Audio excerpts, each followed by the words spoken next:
Hi, it's Mark from Top Local. We're here with Darrell Ross.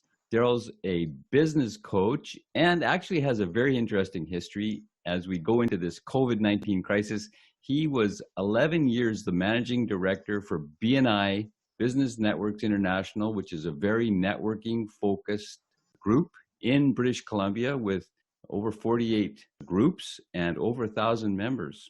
And we're going to talk about connecting. How are you doing, Darrell? I'm well, thanks. How are yourself? Good. So let's just jump right in. What do you think it means to connect? What is that? What is that? Yeah, well, it's very important. And if you look at the definition, to connect, it's a verb, and it's a word used to describe an action. And so the meaning is that essentially people are joining together so as to provide access and communication. And to me, that's really what it's all about. It's people don't just connect to make a sale. It's much broader than that. So it's providing access, and that might be access to information. And then communication, the only way that any kind of sale ever happens is there's got to be solid communication, and people have to eventually know, like, and trust each other. And so the essence of connecting is getting to that point. So, you're an expert basically in networking, a super connector with, a database of many thousands of people who you've spoken with and connected with over, a long career of doing this, an expert, a published expert. So why is this a particularly good time to connect with people? Well, right now during the COVID crisis, as people are calling it, people have some extra time, and actually people are craving connection. I've noticed that I can feel it in myself, sitting here, staying at home. I miss the live meetings. So, with BNI, those are weekly live meetings. Corporate Connections, who I'm working with now, the bi-weekly meeting. And I miss that opportunity to meet and be in with other people's energy and having true eye contact, etc.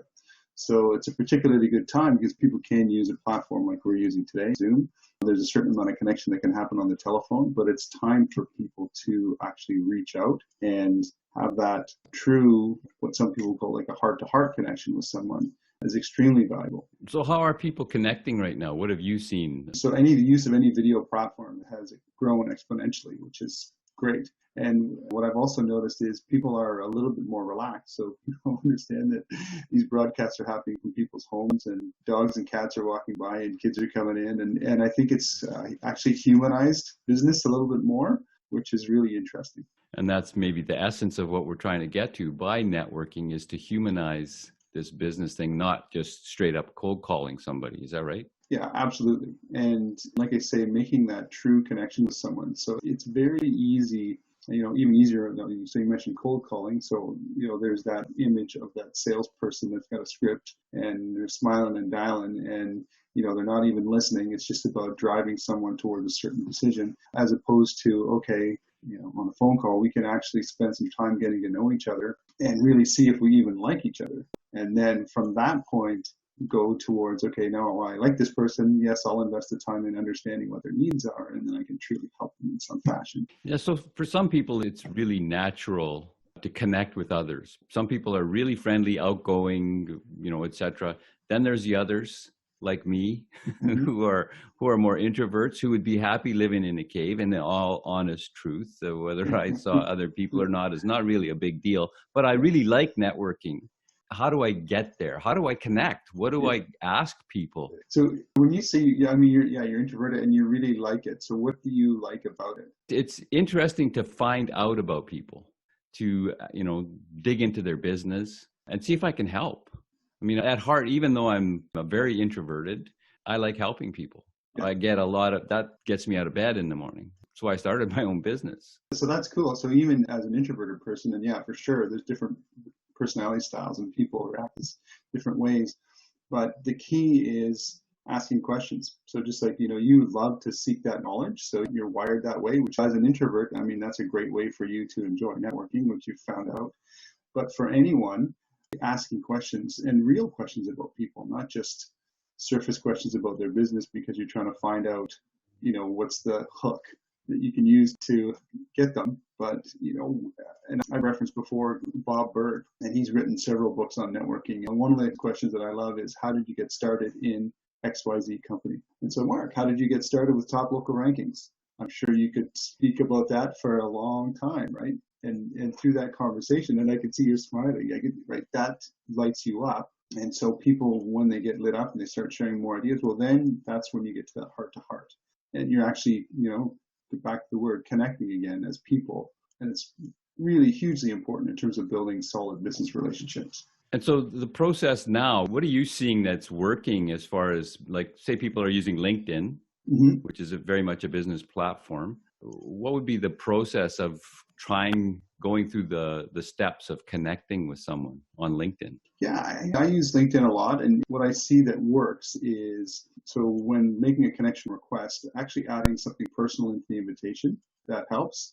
And a certain percentage of people will actually respond to that. I find I have a high percentage of people that actually do accept my connection request. And then I follow up with a nice message afterwards. And what I do is I give a piece of content that I really like. It's a snippet from a TED Talk that's related to networking. So I think it works out well. And that's sort of my test. I see how people react to that. And my goal then is to move to a bit of a conversation. So the conversation starts in LinkedIn because that's where people are comfortable. But then I try to move it to a phone call or, in this case, a Zoom call shortly after. So, the goal of social is to get off social. So that's the whole purpose of this. But even though we still have to do it in a physically distancing manner because we're following the appropriate rules to limit this for now, and who knows for how long, what are some of the questions that you might ask to keep the thing going, keep that first conversation? If it was, say, over Zoom or FaceTime or whatever, how would you do that? How would you structure that? Yeah, for me, I still like there's